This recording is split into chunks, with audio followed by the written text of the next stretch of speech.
Hi guys, welcome back to my channel. അപ്പം guys, നമ്മൾ ഇന്ന് സംസാരിക്കാൻ വേണ്ടി പോകുന്നത് ഈ സീസണിലെ ബുണ്ടസ്ലീഗ ചാമ്പ്യന്മാർ ആരായിരിക്കും എന്നുള്ള ഒരു പ്രഡിക്ഷൻ വീഡിയോ ആണ് നമ്മൾ ഇന്ന് ചെയ്യാൻ വേണ്ടി പോകുന്നത്. സീസൺ അവസാനിക്കുന്ന സമയത്ത് പല മാറ്റങ്ങളും സംഭവിച്ചേക്കാം. നിലവിലെ എല്ലാ ടീമിൻ്റെയും ഫോം കമ്പയർ ചെയ്തിട്ടുള്ള ഒരു ടോപ്പ് 4 ലിസ്റ്റാണ് നമ്മൾ ഇന്ന് തയ്യാറാക്കിയിരിക്കുന്നത്. അപ്പോൾ ഗായ്സ്, 4-ാം സ്ഥാനത്തേക്ക് വരുമ്പോൾ ഫ്രാങ്ക്ഫർട്ടിനെയാണ് 4-ാം സ്ഥാനത്തേക്ക് സെലക്ട് ചെയ്തിട്ടുള്ളത്. കഴിഞ്ഞ സീസൺ പോലെ ആയിരുന്നില്ല. ഈ സീസൺ അത്യാവശ്യം നല്ലൊരു പെർഫോമൻസാണ് അവർ കാഴ്ചവെച്ചുകൊണ്ടിരിക്കുന്നത്.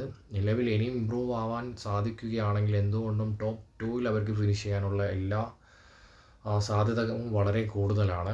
അപ്പോൾ 4-ാം സ്ഥാനത്ത് ഫ്രാങ്ക്ഫർട്ടിനെയാണ് സെലക്ട് ചെയ്തിട്ടുള്ളത്. 3-ാം സ്ഥാനത്തേക്ക് വരുമ്പോൾ ബൊറൂസിയ ഡോട്ട്മണ്ടിനെയാണ് 3-ാം സ്ഥാനത്ത് സെലക്ട് ചെയ്തിട്ടുള്ളത്. നിലവിൽ 6-ാം സ്ഥാനത്താണ് തുടർന്നുകൊണ്ടിരിക്കുന്നത്. പക്ഷേ അവർ ആദ്യ 11-ൽ കളിക്കുന്ന ഒരുപാട് മെയിൻ പ്ലെയേഴ്സിന് ഇഞ്ചുറീസിലാണുള്ളത്. പക്ഷെ എന്നിട്ടും ഒരുപാട് ബിഗ് മാച്ചസിലായാലും അത്യാവശ്യം നല്ല രീതിയിലുള്ള പെർഫോമൻസ് തന്നെയാണ് അവർ കാഴ്ചവെച്ചുകൊണ്ടിരിക്കുന്നത്.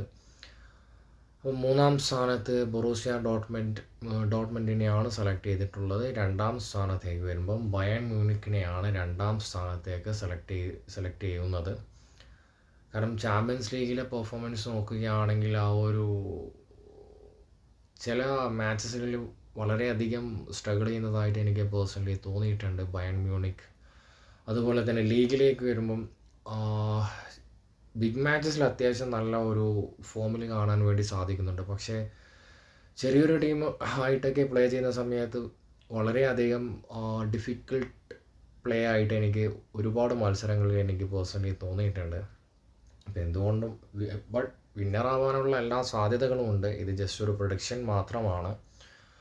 2-ാം സ്ഥാനത്ത് ബയേൺ മ്യൂണിക്കിനെയാണ് സെലക്ട് ചെയ്യുന്നത്. 1-ാം സ്ഥാനത്തേക്ക് വരുമ്പം സാബി അലോൺസോയുടെ ബയർ ലെവർകുസൻ തന്നെയായിരിക്കും. കഴിഞ്ഞ സീസണിലെ ചാമ്പ്യന്മാരാണ്. ഈ സീസണിൽ സ്റ്റാർട്ടിങ്ങിൽ അത്ര വലിയൊരു മികച്ചൊരു പെർഫോമൻസ് ആയിരുന്നില്ലെങ്കിൽ പോലും ഇപ്പോൾ കഴിഞ്ഞ സീസണിലെ ഒരു ഫോമിലേക്ക് അവർ വീണ്ടും വന്നുകൊണ്ടിരിക്കുകയാണ്. അപ്പോൾ എനിക്ക് പേഴ്സണലി ഒരു ഫോം മെയിൻറ്റെയിൻ ചെയ്ത് പോവുകയാണെങ്കിൽ എന്തുകൊണ്ടും ചാമ്പ്യന്മാരാകാനുള്ള എല്ലാ സാധ്യതകളും ബയർ ലെവർകുസന് സാധിക്കുമെന്നാണ് എനിക്ക് പേഴ്സണലി തോന്നുന്നത്. അപ്പോൾ ഗൈസ്, നിങ്ങളുടെ അഭിപ്രായം എന്താണെന്ന് വെച്ചാൽ കമൻറ്റ് ചെയ്യുക. നെക്സ്റ്റ് വീഡിയോയുമായി വീണ്ടും കാണാം.